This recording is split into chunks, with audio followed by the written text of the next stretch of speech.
Yumi and the Nightmare Painter. This is the third book in Brandon Sanderson's hugely successful Kickstarter. It's a standalone novel. It's just the third book in his Kickstarter. And like all of his other secret projects before, I chose to know nothing about it going in, and I was very pleasantly surprised. If you missed my review for Tress of the Emerald Sea, I really loved that book. The second secret project, the Frugal Wizard's Handbook, that one I thought was a lot of fun, but it just didn't quite hit the mark for me. But this one I enjoyed just as much as Tress, maybe even a little bit more. I haven't really decided yet. I was excited to find that this secret project once again immerses us into the Cosmere, Sanderson's interconnected universe. And if you're someone like me that likes finding all these Cosmere Easter eggs, you're gonna be happy because there is a ton of Cosmere mentions in Yumi and the Nightmare Painter. There's a lot of Easter eggs to uncover, and it's a lot of fun. Now, I do think it's important to mention with all of Sanderson's Kickstarter novels, these are not meant to be the next Stormlight Archive or Mistborn trilogy. This is Sanderson having fun. He's experimenting with his writing, and you can tell that he's having fun. And for some fans, Tress of the Emerald Sea and Yumi and the Nightmare Painter have become their favorites that Sanderson has ever written. And for me, they're not necessarily my favorites, but I am having a lot of fun with these Kickstarter books. And yeah, Yumi and the Nightmare Painter, I think I do like it just a little bit more than Tress of the Emerald Sea, especially with the ending in this book. It was really well done. Now, welcome to my series of videos called Worth a Read, where I'll be giving you a spoiler-free synopsis of a book, giving you my thoughts and opinions, and letting you know if I think it's worth your time. Today, I'm reviewing Yumi and the Nightmare Painter by Brandon Sanderson. Now, this book was actually intended as a gift to Emily Sanderson, Brandon's wife, which I think is so sweet. I guess she's kind of been nudging him to put a bit more romance in his books, and this was Sanderson's answer to that. And Sanderson has said that it is his favorite of all the Kickstarter books, and I can see why. This book is very charming, it's whimsical, and at its core, it's just a really sweet romance. But Yumi and the Nightmare Painter is not without its flaws, which I'll get into. Now, we all know Brando Sando is a master when it comes to developing intricate hard magic systems and fascinating world building and plot twists and complex characters, but a pretty consistent criticism is that Sanderson doesn't write romance that well. And again, this was Sanderson's answer to that, and I think he handled it amazingly well here. Now, the romance aspect is very unusual, but it's wonderful. I mean, obviously it's not steamy romance or anything. This is Brandon Sanderson, but you could probably make the case that this is a young adult book. I would say it feels very much like a YA story, and the characters are young adults, so it makes sense. I was actually surprised though that the romance, it wasn't as heavily focused on as I thought it was going to be, but I still think it was very sweet and I enjoyed it. And I think even if you don't normally read romance books but you enjoy Sanderson, then you're going to enjoy this book as well. Now, I am a big fan of anime. I grew up reading manga, and you definitely feel that influence here in Yumi and the Nightmare Painter. Sanderson has said that it's the setting is a mix between Japanese and Korean influences, with Japanese media being the main inspiration. Sanderson has said that the initial concept came from a manga called Hikaru no Go, in which a young boy finds a Go board haunted by an old master who offers to teach him the game.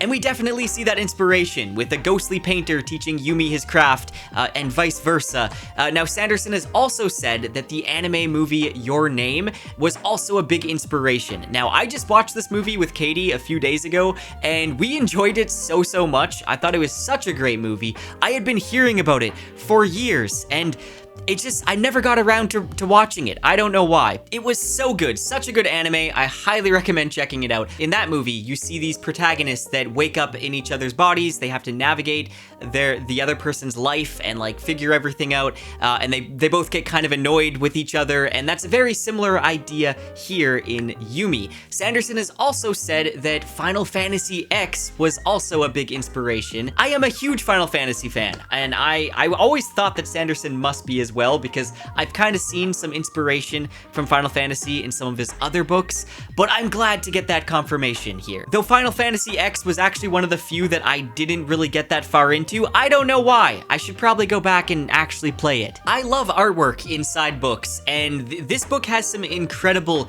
interior art done by Aaliyah Chen that I think is just absolutely beautiful. I was so excited whenever I flipped a page and found a new piece of art. The art is done in this really soft, sort of manga-esque style that I just think is so beautiful. Now, I will be using some of the artwork from the beginning of this book throughout the review. I won't be including any art that has any spoilers or that appears later on in the book.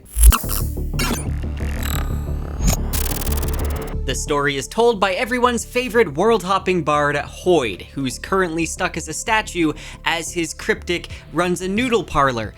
Yes, you heard me correctly. Now, I don't really consider it a spoiler to say that Hoid is the one narrating. You find out very early on that Hoid is the one narrating this story. Now, the narration isn't done in the exact same voice as Hoid did in Tress of the Emerald Sea, and I'm kind of glad that it was a bit more toned down here. He wasn't interrupting the story as often. I do still sometimes find it jarring, just the tonal shift when it goes to Hoid, where he's being much more witty and joking around, but like I said, it is a lot more toned down in this book. Now, the story is set in two vastly different locations. First off, we have the city of Kilahito, where Nikaro, who goes by Painter, lives. And this city is surrounded by this shroud of darkness that's held at bay by these magical Hion lines, these light blue and magenta energy bands that also power all the technology of the city. And comparing this to other worlds in the Cosmere, there is a lot of technology here. They have hot showers, they have buses, air conditioning, telephones. There's even Hion viewers that basically manipulate the Hion lines to form images,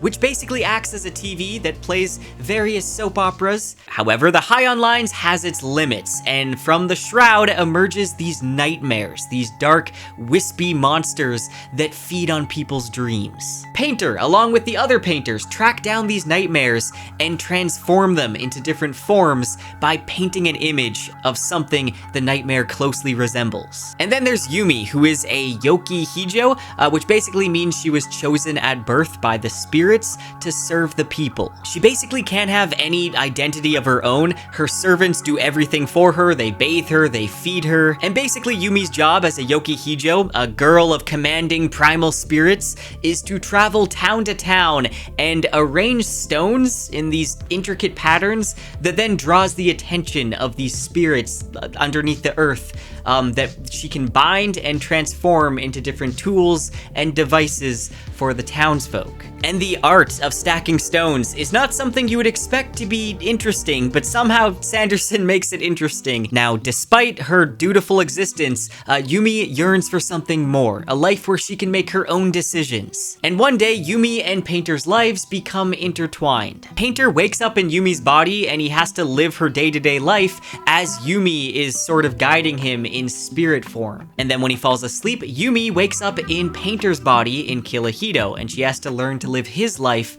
as he guides her unseen from everyone else. And they embark on a journey to try to figure out why the spirits join them together, what their purpose is for this, and how they can just get their own bodies back. Now, I have seen a lot of people say that the pacing is super fast with this book and they read it all in one sitting.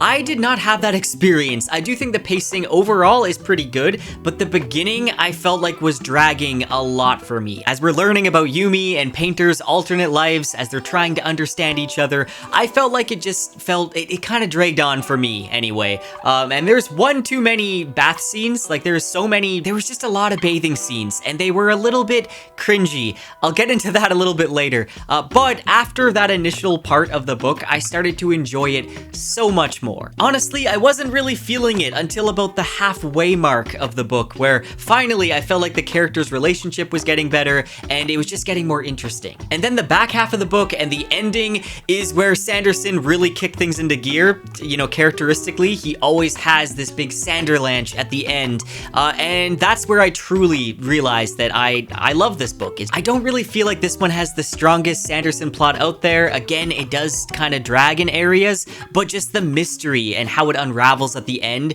it really brought up my enjoyment of the book as a whole.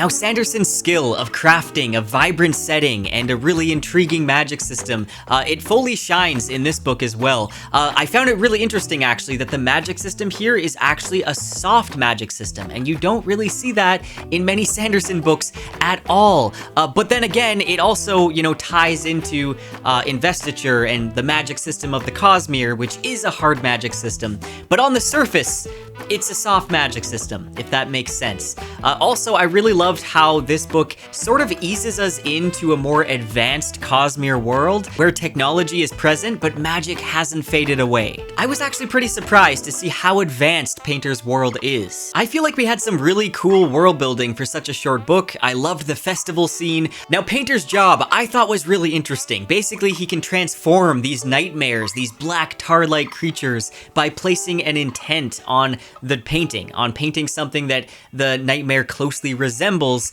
even if he does have the habit of just painting them into bamboo. Now, the characters in this book are sort of a mixed bag, in my opinion. Painter is a lone wolf. He's a loner, and I feel like this is emphasized a lot. He paints nightmares solo when his colleagues are banding together. It's clear he's hurt by something that happened in the past, and that's why he's a loner and he has no friends. But it also just kind of feels a little bit edgelord, I guess. I don't know. Painter's energy in the first half of the book was just kind of grating to me, but then seeing his growth over time, it did sort of redeem that. Now, Yumi was basically raised as someone who is a bridge between the spiritual and the physical realm. And to do this, she has to give up a lot of herself, her interest, her individuality. She's sort of trapped in emotional confinement, deprived of her own emotions and independent thoughts. However, her journey alongside Painter is sort of a revolution of freedom, where she learns to make her own decisions. Now, I have seen a lot of people on Goodreads and here on YouTube praising these characters for being so relatable and intricate, and I don't know, I don't really see it. They seem kind of surface level in a lot of ways. I do find that I can relate to both Yumi and Painter, but they just don't feel that deep to me. I still do enjoy them, I just feel like they didn't stand out as like extremely well-rounded characters like a lot of other people I've seen say. Anyways, I did like a lot of the side characters as well. A design I thought was so much fun. Leon, I think is how you say it. Yumi's like instructor. She was really interesting. I liked her character a lot. Again though, that's a character that didn't really feel that deep, but I did enjoy reading about them. But I will say the theme of both Yumi and Painter having to confront their flaws and sort of grow together, I thought that was done really well, especially with Yumi sort of figuring out her own personality.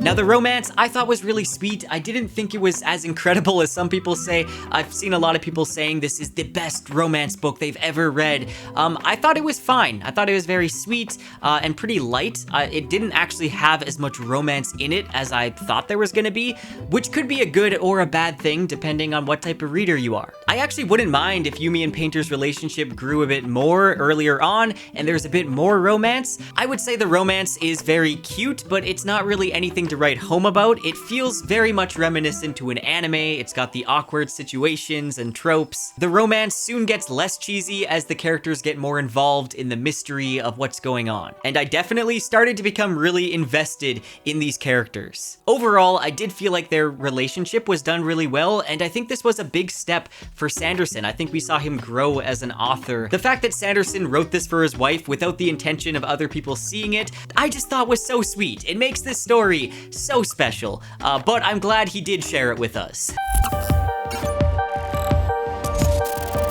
Now, sometimes Sanderson's humor doesn't quite land for me, and this is something that's been kind of consistent with his books.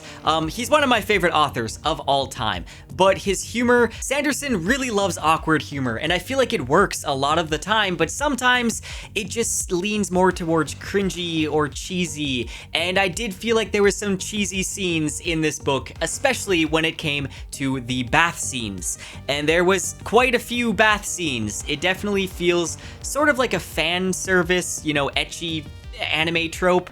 While I do love anime, I do find that sort of fan service to be kind of cringy. Here, it was not like overly sexualized or anything. It was basically just Sanderson making this awkward scenario, and it just kind of came off as more cheesy than it did funny to me. It wasn't a big deal at all, but maybe you won't have that experience. That's just how I felt. Now, Hoyd sort of acts as a vehicle for Sanderson's humor throughout the Cosmere, and I did appreciate that it was a bit more toned down here. I feel like his wit sort of landed more than it did in Tress. Now, finding all the small details that connect this story to the larger universe out there was so much fun. There is a lot of Cosmere mentions in this book, and I do feel like if you're not familiar with the Cosmere, then they are going to seem sort of out of place and unnecessary, and it might be a little bit confusing in just a few places.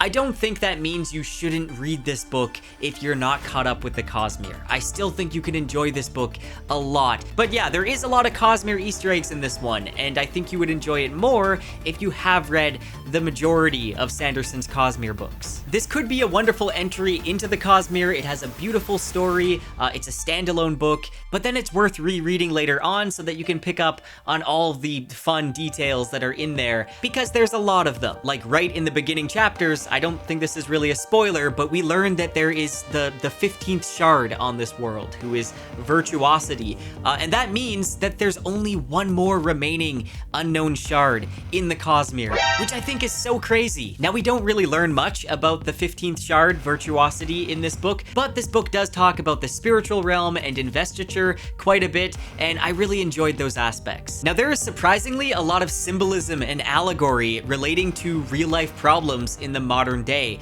like AI art, and I really enjoyed seeing Sanderson's perspective on that. The ending of this one, especially, it just left a really big impression on me, and it was something that I thought about for like days after. Overall, Yumi and the Nightmare Painter is a very solid standalone by Brandon Sanderson, and I know this one is going to be a lot of people's favorite Cosmere book, and I don't blame them. I think it has a lot of great things going with it. It is a very gripping story. It has an incredibly unique world and magic and technology. The mystery and the twist was awesome. It took me by surprise, and it made me think about this book for a long time afterwards. It does have some small hiccups here and there that kept it from being as great as I wanted it to be, but I still think this is a very solid Cosmere book. I do think not every reader is going to enjoy it though. It's for a certain type of reader. If you really despise anime and you don't like romance, for instance, then this probably isn't going to be a book for you. But again, if you watched the movie Your Name and you really enjoyed that movie like I did, then you're probably going to enjoy this book. I would definitely say this book is worth the read, especially if it sounds like something you'd enjoy. You most likely will. Anyways, let me know in the comments what you thought about this book if you've read it. Do you think it's like the best Cosmere book out there, or do you have a few issues with it as well? Let me know in the comments. I would love to discuss with you guys, and I will leave a link in the description to where you can buy Yumi and the Nightmare Painter. That is an affiliate link, so it helps me out as well. I appreciate that so much. Anyway, that is it for this video. I'll see you guys next time.